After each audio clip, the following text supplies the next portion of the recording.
여러분 아파 보셨나요? 아파 보셨죠? 여러분이 아플 때는 정말 도움이 필요합니다. 제가 아마 40살이 채 안 됐거나 됐을 때거나 그런 것 같은데요. 제가 그 발등에 그 뼈가 실금이 가서 골절이 된 거죠. 이를테면은. 그래서 병원에 이 발등을 이렇게 다치고 나니까요, 움직이질 말라고 그래가지고 병원에 입원을 했습니다. 한 3주일을 입원을 했는데, 주일이 되면은 이제 그 발등을 짚고 이제 교회 와서 이제 예배를 드리고, 또 예배를 드리고 난 다음에 병원에 가고, 이렇게 이제 병원 생활을 했는데, 그 사실은 젊은 시절이니까 발등뼈가 이렇게 상하였어도 시간이 지나면 어떻겠어요? 그냥 붓는 거지요. 시간이 걸리니까 조심하세요. 의사도 이제 이렇게 하고 기부스를 이제 해준 건데, 병원에 약간 입원해 있었습니다. 그러니까 무슨 뭐 속으로 병이 들거나 뭐 장기가 어디가 이상이 있거나 뭐 이런 게 아니고 다 아는 병이에요. 그래서 날짜만 지나가면 다 낫는 건데, 그런데요, 그 병원에 찾아와 가지고 다른 그러한 그 목사님들이, 지방의 목사님들이, 저를 아는 분들이 찾아와서 기도해주고, 또 교인들도 찾아와서 기도해주고 이러는데, 그 기도할 때 얼마나 마음의 감사함과 은혜가 되는지, 야, 사람이 이렇게 아파 보면은 약해지는구나, 그리고 하나님 앞에 기도를 드리는 것이 이렇게 간절하구나 라고 하는 것을 그때 아주 제가 절감을 했습니다. 여러분이 아플 때 그 병이 나을 수 있다라고 하면은, 그러니까 무엇이든지 다 할 수 있을 것 같아요. 그리고 오늘 성경 말씀에 보면은 예수님에게 어마어마한 사람들이 모여들었다는 거예요. 얼마나 구름대와 같이 몰려들었는지 예수님이 감당하시지를 못하고 어떻게 해요? 배를 타고 피신을 하실 정도로다 이렇게 사람들이 모여들었다, 이렇게 일러주고 있는 거지요. 자, 9절 말씀 보니까 예수께서 무리가 애워싸 미는 것을 피하기 위하여 작은 배를 대기하도록 제자들에게 명하셨으니, 이는 많은 사람을 고치셨으므로 병으로 고생하는 자들이 예수를 만지고자 하여 몰려왔음이더라. 얼마나 많이 몰려왔을까? 예? 여러분, 예수님이 그저 말씀만 하시면, 예수님이 손을 대기만 하시면, 심지어는 우리가 그 보는 바와 같이 예수님의 뒤로 다가가지고 그저 예수님이 어떠한 명령도 내리시지 않았는데, 내가 그저 저분의 손에 그저 그냥 옷에 그저 손만 닿아도 나을 수 있겠다, 이런 그 마음을 가지고 예수님의 옷에다가 손을 대었더니 깨끗하게 낫는 이와 같은 일들이 막 생기잖아요. 그게 사람들이 구름대와 같이 몰려들었다라고 하는 거죠. 자, 여러분, 예수님께서 행하셨던 그러한 그 사역을 우리는 오늘 말씀을 통해서 세 가지로 발견을 합니다. 예수님이 행하셨던 사역이 뭡니까? 첫째, 병 고쳐주시는 사역. 둘째 뭐예요? 귀신을 쫓아내는 사역. 셋째 뭐예요? 말씀을 선포하는 사역. 이 세 가지가 예수님이 이 땅에 오셔가지고 행하셨던 그러한 그 사역이거든요. 이 세 가지 사역을 오늘 성경은 또한 우리에게 아주 분명하게 보여주고 있는데, 자, 여러분, 예수님이 왜 병자들을 고쳐주시고 왜 귀신을 쫓아내셨을까? 한번 생각을 해보십시오. 예수님이 가져오신 게 뭐였습니까? 예수님이 가져오신 것은 하나님 나라의 복음이에요. 영원한 생명을 우리에게 가져오셔가지고 그 생명을 우리에게 주신 거지요. 자, 그런데 예수님이 이 병을 고쳐주시는 것을 통해 가지고 하나님 나라는 어떻다라고 하는 것을 보여주는 겁니까? 모든 고통이 사라지고, 그리고 행복하게, 건강하게, 기쁨으로 평안하게 살아가는 곳임을 분명하게 보여주고 계시는 거죠. 여러분, 사람들이 이 육신의 질병으로 인하여 얼마나 얽매이고 이 질병으로 인하여 얼마나 많은 고통을 받고 살아가고 있습니까? 예수님이 바로 그와 같은 것을 다 고쳐주시면서 하나님 나라는 이와 같은 곳이다 라고 하는 것을 분명하게 말씀을 해주고 있는 거죠. 자, 여기서 좀 다시 한번 정리를 해볼게요. 하나님 나라는 어떤 그러한 그 지역이나 혹은 어떤 그러한 범위를 정해놓고 이야기하는 영토적인 그러한 그 개념이 아니라고 하는 거 우리는 잘 알고 있습니다. 하나님 나라는 어떤 곳이라고 그랬어요? 하나님의 통치가 임하는 곳, 그게 바로 하나님의 나라다. 이렇게 우리는 이제 말씀을 통해서 분명하게 확인을 하고 그 사실을 잘 깨달았는데, 여러분, 하나님의 통치가 임하면 어떻다고요? 인간에게 부족한 모든 것들, 인간에게 닥치는 모든 고통들, 그리고 인간에게 있는 모든 아픔들이 다 사라지고 주 안에서 평강과 주 안에서 풍성함과 주 안에서 기쁨을 누리는 그와 같은 은혜를 이제 맛보며 살아가는 곳, 이게 바로 하나님 나라라고 하는 거지요. 오늘 이 밤 하나님 앞에 나오신 여러분 모두에게, 여러분에게 또 여러분의 삶의 자리 위에 이 하나님의 나라 그 축복이 임하기를 주님의 이름으로 축원을 드립니다. 우리는 하나님 나라를 맛보면서 살아가야 되는 거지요. 하나님의 나라, 하나님의 나라. 자, 이제 오늘 우리가 이제 말씀을 통해서 보는 것처럼 이제 예수님께서는 많은 그런 그 병자들을 고쳐 주셨어요. 근데 너무너무 사람들이 많이 오니까 이 예수님께서는 육신을 가지고 계셨기 때문에 감당하기가 힘이 들어가지고 이제 그들을 좀 잠깐 피하여서 이제 다른 곳으로 가는 이와 같은 모습을 보게 됩니다. 자, 11절부터 말씀을 보게 될 것 같으면은 더러운 귀신들도 어느 때든지 예수를 보면 그 앞에 엎드려 부르짖어 이르되 당신은 하나님의 아들이니이다 하니 예수께서 자기를 나타내지 말라고 많이 경고하시니라, 이렇게 말씀을 합니다. 자, 여러분, 우리가 앞에서도 이미 귀신을 쫓아내시는 이와 같은 그러한 축사의 그러한 그 은혜를 우리가 지금 보고 있는데, 자, 예수님이 귀신들을 쫓아내시는 이와 같은 모습을 통해서 우리가 발견하는 바가 무엇입니까? 그것은 바로 귀신이 사람 안에 있을 때에는 그 사람 안에서 작용을 하는데, 그 작용을 하는 건 어떻습니까? 우리와 같은 그러한 그 물질을 가진 존재가 아니라고 하는 것을 우리가 깨닫게 되잖아요. 물리적인 존재가 아니라고 하는 거예요. 손으로 만질 수 있는 존재가 아니라고 하는 거죠. 그는 영적인 존재입니다. 분명히 안에 들어오긴 했지만은 만질 수도 없고 또 그와 교감을 할 수도 없고 뭐 이런 그 존재가 바로 이 귀신인데, 이 귀신을 우리 주님께서 쫓아내십니다. 왜냐하면 귀신은 그가 거하고 있는 그 사람을 더럽게 만들어요. 그가 거하고 있는 그 사람을 비인격적으로 만들어요. 그래서 그를 더 이상 사람으로 대할 수 없을 정도로 만들게 하는 그런 그 존재가 바로 이 귀신이라고 하는 거죠. 그래서 이제 귀신을 쫓아내시는 건데, 근데 오늘 말씀을 보게 되면 무엇을 이야기를 해주고 있습니까? 귀신이 누구를 알아봤다는 거예요? 예수님을 알아보고 있다라고 하는 겁니다. 귀신이 예수님을 알아봐요. 어떻게 알아봅니까? 당신은 하나님의 아들이십니다. 이렇게 지금 이야기를 하고 있잖아요. 11절 말씀 보니까 당신은 하나님의 아들입니다. 이렇게 지금 이제 알아보고 있는 거예요. 그런데 예수님께서는 이 귀신을 향하여 뭐라고 말씀을 하십니까? 12절 보니까 자기를 나타내지 말라고 많이 경고하시니라, 이렇게 말씀합니다. 자, 여러분, 오늘 우리가 이제 경고하다라고 하는 이 말씀은 우리가 살펴보진 않겠습니다만은, 이 경고하다라고 하는 이 단어는요, 이 마가복음에서 굉장히 중요한 역할을 합니다. 앞으로 이제 이 말씀이 나오게 되면은 다시 살펴볼 그런 그 기회가 있을 것입니다. 왜 예수님께서는 경고를 하셨을까? 아직은 때가 아니기 때문에 그래요.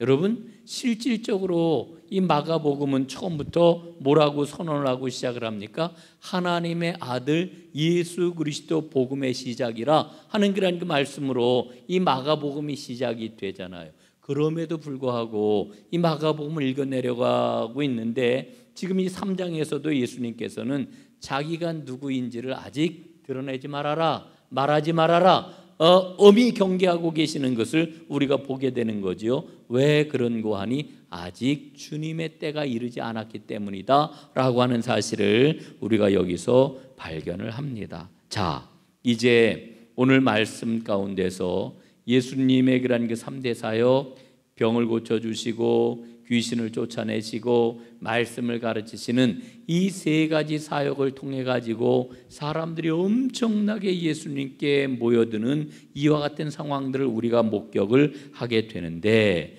그런데 이제 13절부터 19절까지의 말씀을 보게 되면은 예수님의 그러한 그 사역이 이제 본격적으로 그 틀을 갖추고 이제 마침내 하나님 나라 그 운동을 이 땅에서 어떻게 펼쳐나가야 되는지를 밝히 보여주는 아주 중요한 그러한 그 사건을 만나게 됩니다. 그 사건이 뭘까요? 바로 예수님께서 12 제자를 세우시는 이와 같은 사건이라고 이렇게 이야기를 할 수가 있습니다. 자, 여러분, 우리가 이 성경을 좀 더 잘 이해하기 위해서 이 배경 지식을 조금 좀 나눌 필요가 있습니다. 여러분, 이 갈릴리가 어떤 지역이냐 하면은, 여러분, 이 갈릴리는요, 막 사람들이요, 이 열정으로 가득 차 있는 그와 같은 곳이었어요. 사람들이 살아갈 때에 그냥 조용하게, 그냥 온순하게, 그냥 아유, 오늘이 이제 6월 이제 마지막이 다 됐네, 이제 내일 모레면 7월이 되겠네, 아유 잘 살았다, 뭐 이렇게 지나가는 것이 아니고요, 언제나 무언가를 꿈꾸고 새로운 것을 꿈꾸고 열정을 가지고 이렇게 살아가는 사람들이 이 갈릴리 사람들이었다라고 하는 거죠. 이 갈릴리 사람들은 굉장히 열정적이었고 뜨거웠습니다. 여러분, 예수님 당시에 가장 이 로마 당국에서 주목하던 그러한 그 사람들이 누구였을까요? 열심당원들이었죠. 왜냐하면 열심당원 사람들은 무력으로 로마를 치고, 그래서 마침내 하나님이 약속하신 메시아 왕국을 우리가 이루어야 된다라고 하는 이런 꿈과 소망을 가지고 살아가던 이 유대교의 한 분파였습니다. 이 사람들은 무력으로 하나님 나라를 이루어내야 된다라고 하는 믿음을 가졌던 그러한 그 사람들입니다. 그러면은 이 열심당 사람들이 제일 많이 있었던 곳이 어디였을까요? 열심당의 본거지는 바로 갈릴리입니다. 예? 갈릴리예요. 예수님의 제자들 가운데서도 열심당원이 최소 4명 이상은 되었다. 신약학자들이 이렇게 이야기를 해요. 그 대표가 누굽니까? 시몬이잖아요. 시몬, 예수님의 수제자, 늘 칼을 품고 다녔단 말이에요. 칼을 차고 다녔던 이와 같은 사람이에요. 여러분 한번 생각을 해보십시오. 예수님께 천국 복음을 듣고 예수님께 천국을 준비하자고 하는 그 말씀을 매일같이 듣고 훈련하는 베드로가 늘 뭐를 품고 다녔어요? 칼을 품고 다녔다니까요. 칼을. 그러니까 그는 예수님이 십자가에 달리실 때까지도 자기의 열심당원적인 이 사고방식을 버렸을까요? 안 버렸을까요? 안 버렸어요. 못 버렸어요. 예? 그는 예수님을 통해 가지고 자기가 가지고 있던 그 열심당원적인 그런 그 메시아 왕국을 이룰 그런 생각을 하고 예수님을 쫓아다녔던 거예요. 이 근거지가 어디냐? 바로 갈릴리였다라고 하는 거지요.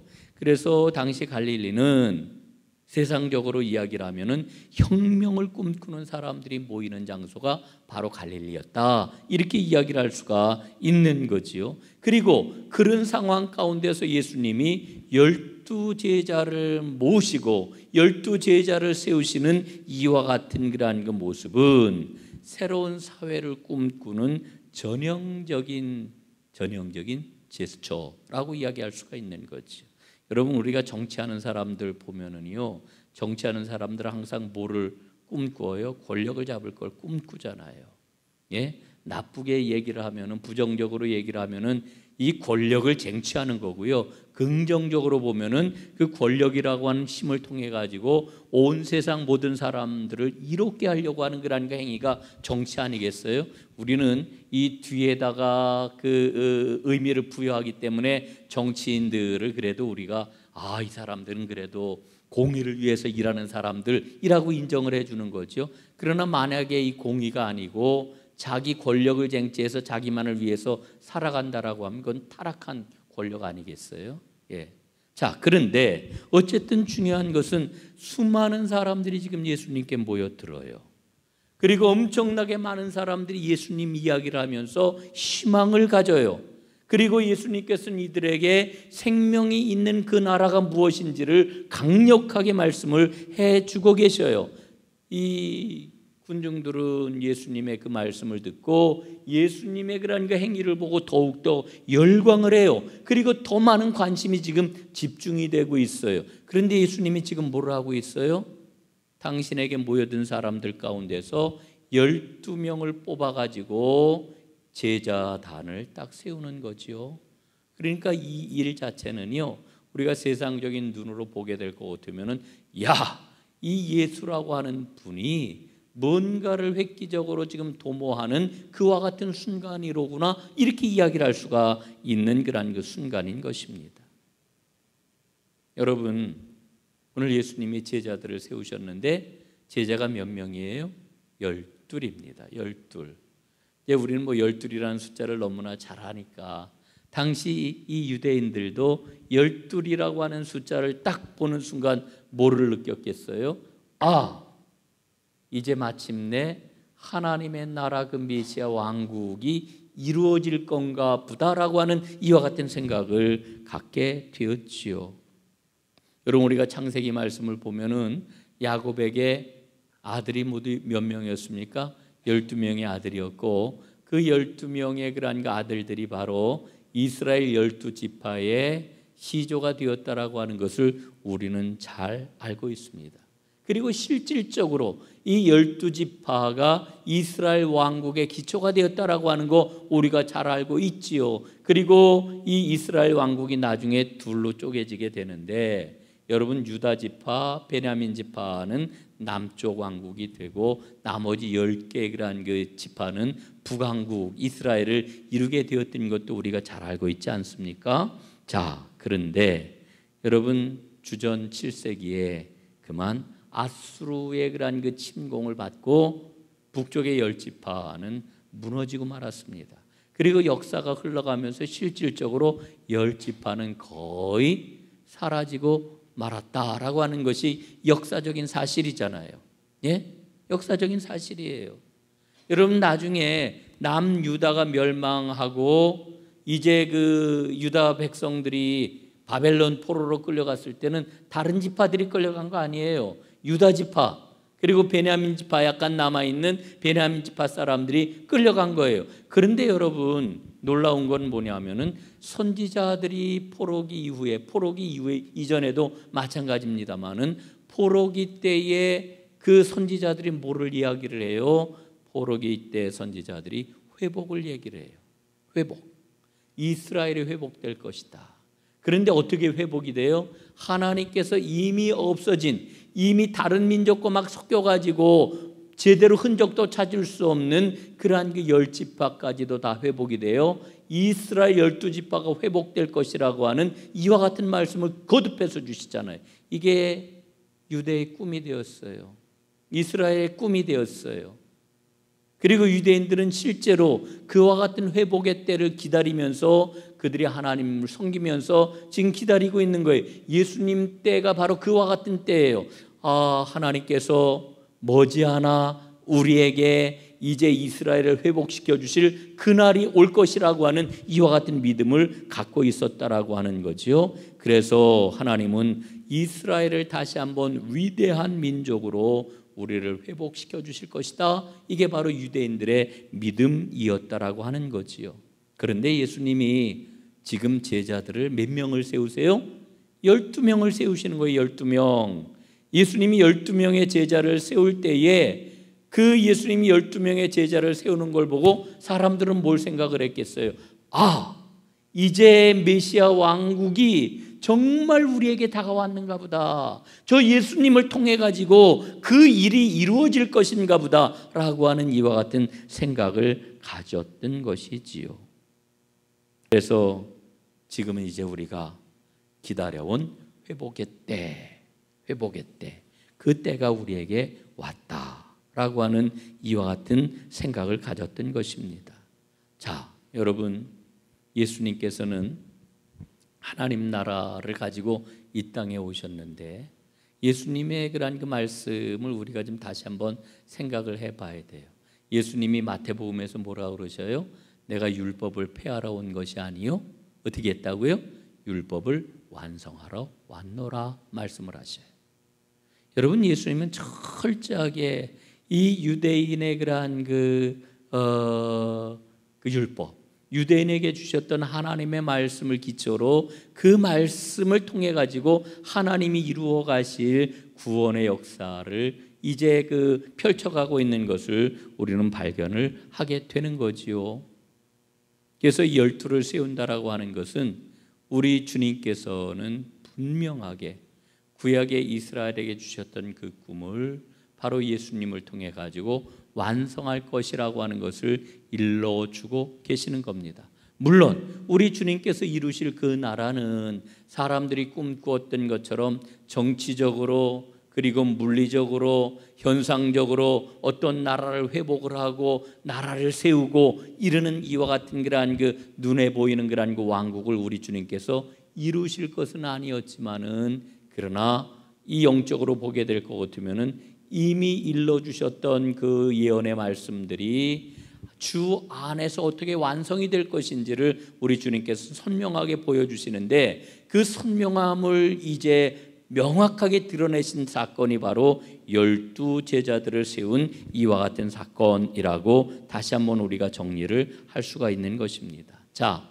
그러면은 이 12명을 왜 세우셨을까? 12명을 왜 세우셨을까? 오늘 말씀을 한번 보도록 하겠습니다. 이 12명을 왜 세우셨느냐? 자, 14절 15절 한번 보시기를 바랍니다. 우리 한번 함께 읽어볼까요? 14절 15절 시작. 이에 12를 세우셨으니 이는 자기와 함께 있게 하시고 또 보내사 전도도 하며 귀신을 내쫓는 권능도 가지게 하려 하심이로라. 아멘. 아멘.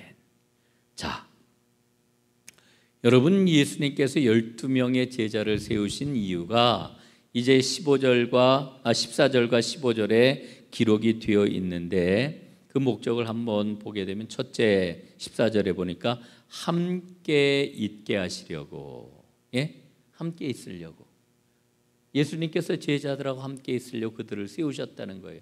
두 번째 뭐예요? 두 번째 또 보내사, 파송하시려고. 그 다음에 세 번째 파송하에서 뭘 하게 하셔요? 전도도 하며, 전도하게 하려고. 그 다음에 네 번째 귀신을 내쫓는 권능도 가지게 하려 하심이로라. 귀신을 내쫓는 권능을 갖게 하려고 12를 세우셨다, 이렇게 말씀해 주고 있는 거죠. 네 가지입니다. 오늘 본문에 보면은 첫째 함께 있으려고, 둘째 파송하시려고, 셋째 전도하게 하시려고, 넷째 귀신을 내쫓는 권능을 갖게 하려고 제자들을 부르셨다, 세우셨다, 이렇게 일러주고 있는 거지요. 자, 그런데 오늘 우리가 성경 본문을 보게 되면은 이 네 가지를 하시려고 우리 예수님이 12명의 제자를 세우셨구나, 이렇게 우리가 생각할 수 있는데, 헬라 원문에 보게 될 것 같으면은 12를 세우신 이유가 딱 두 가지예요. 원문에 보면은 두 가지가 뭐냐? 첫째, 자신과, 이 12명을 자신과 함께 있게 하시려고. 두 번째, 이 12명을 파송하시려고 12명을 부르셨다, 이렇게 말씀해 주고 있는 거지요.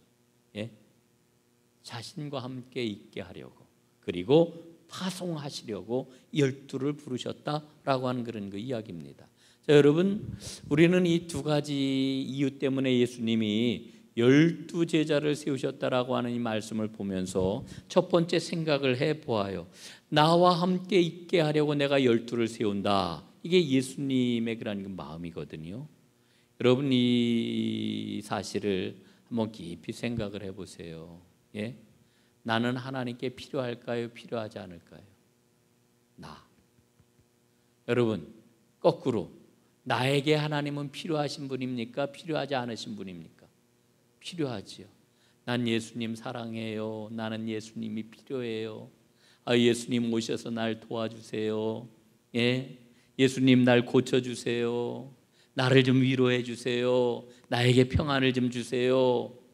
너무너무 힘들고 어려워요. 이 문제를 풀어주세요.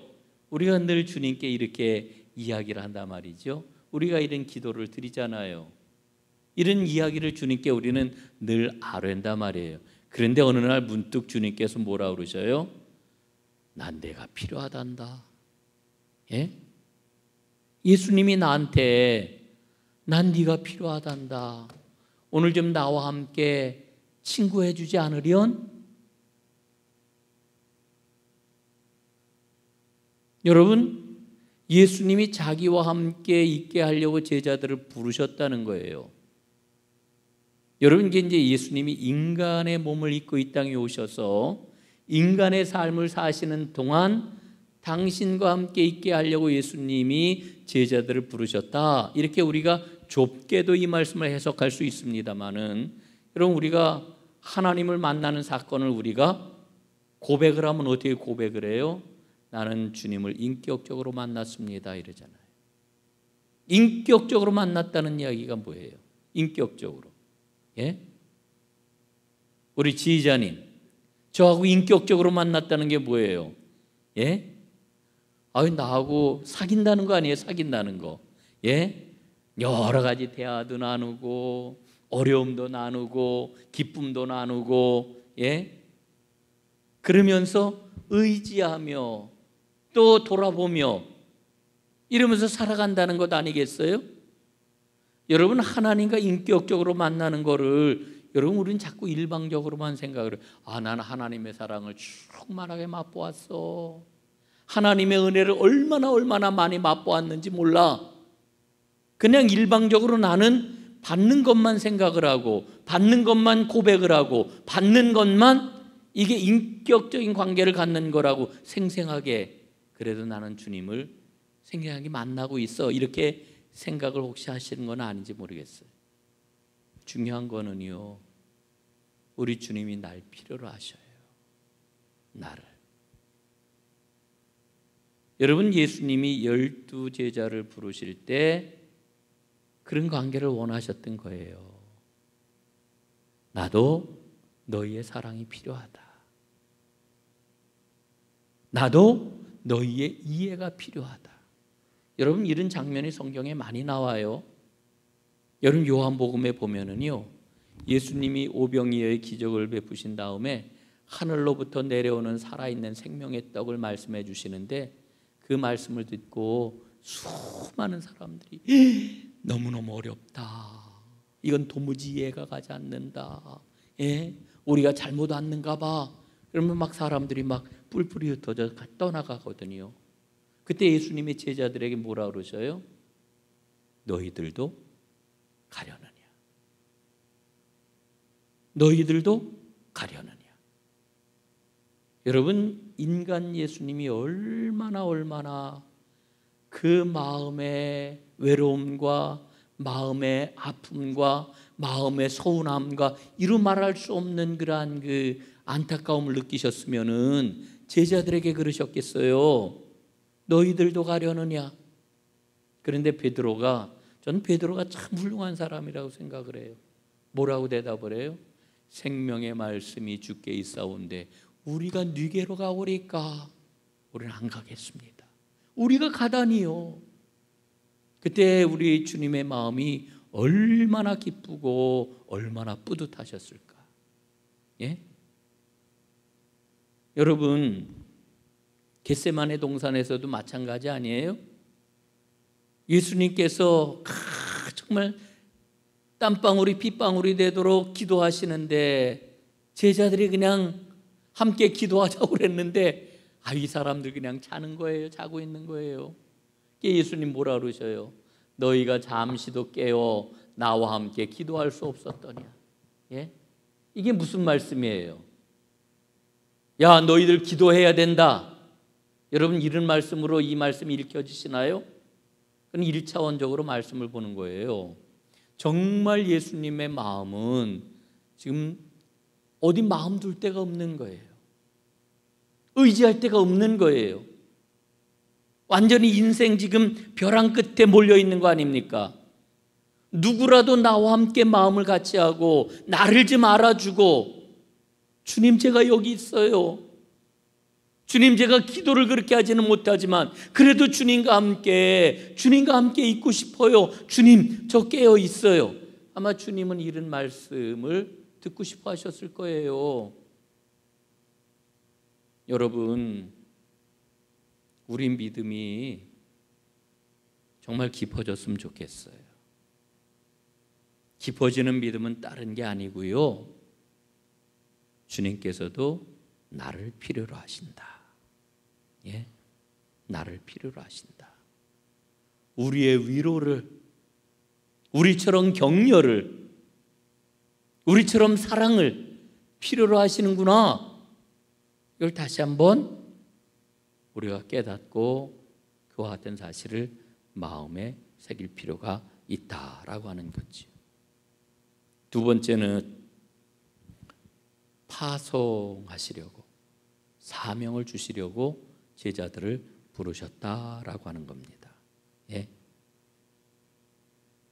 어떤 그러한 파송인가요? 전도도 하고 귀신도 쫓아낼 권능을 갖게 하려고. 예.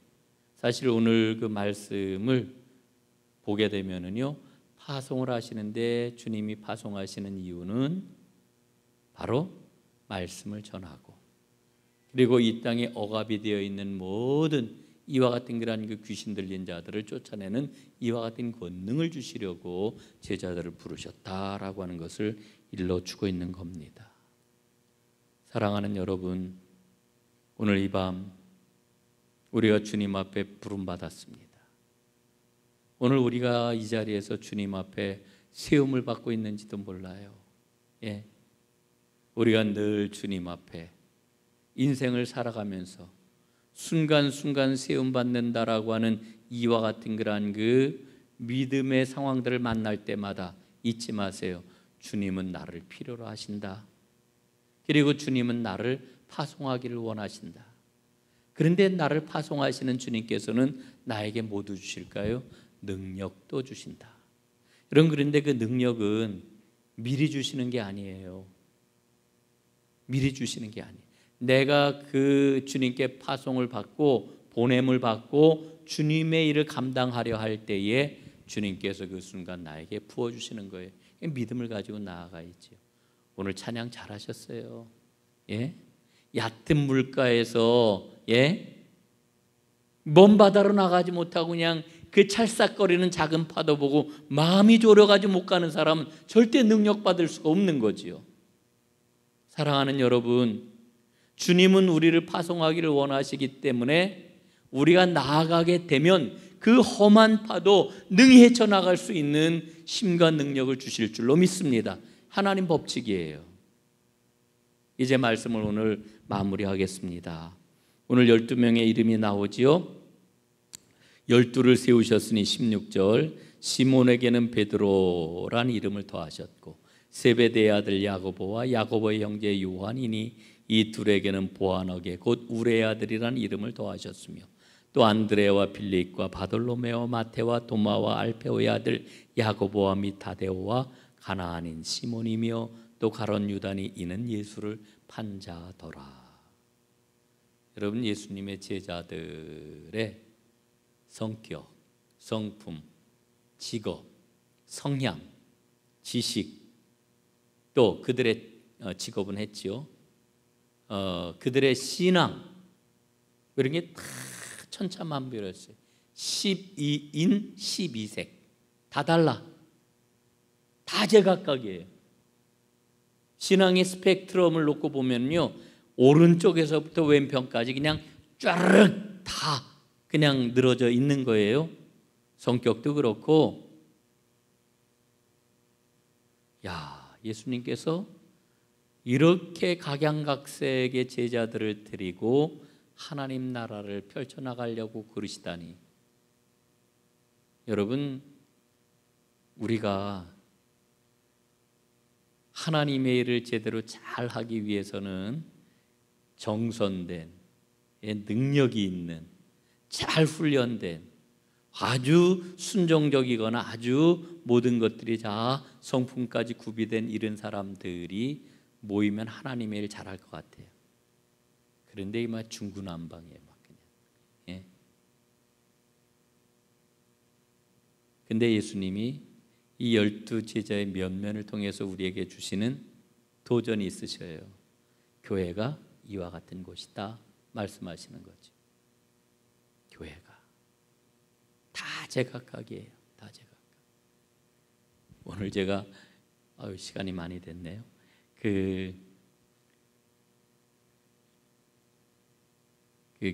환경교육이요, 그린 리더 과정을 하는데, 오늘 강사님이 저 속초 고성에서 오신 장석근 목사님, 아주 제가 너무 좋아하는 그런 분인데, 이분이 오늘 강의를 너무 정말 명강의를 해주셨어요. 그래, 오늘 참석한 사람들은 모두 다 은혜를 받고, 그리고 나중에 우리 권사님 한 분이 그러더라고요. 목사님, 우리 교인들 하나도 만만한 사람 없지요? 막 이러는 거예요. 한 사람도 만만한 사람이 없지요? 막 이러니까 장 목사님이 당연한 거 아니에요? 야, 이렇게 아주 답을 그냥 아주 간단하게 정리를 해주셨는데, 당연한 거 아니에요? 이거 당연한 거 아니에요? 이러고서 정리를 해주셨는데, 여러분, 교회는 정말 다 달라요. 그런데 우리가 한 교회에서 함께 신앙생활을 한다는 것은 정말 놀라운 일입니다. 하나님의 은혜지요. 심지어는 예수님의 제자 가운데 맨 마지막 오늘 19절 말씀에 보면은 가룟 유다니 이는 예수를 판자로라. 예? 이런 사람까지. 여러분, 오늘 주님께서 나를 불러주셨습니다. 그리고 나를 보내기를 원하십니다.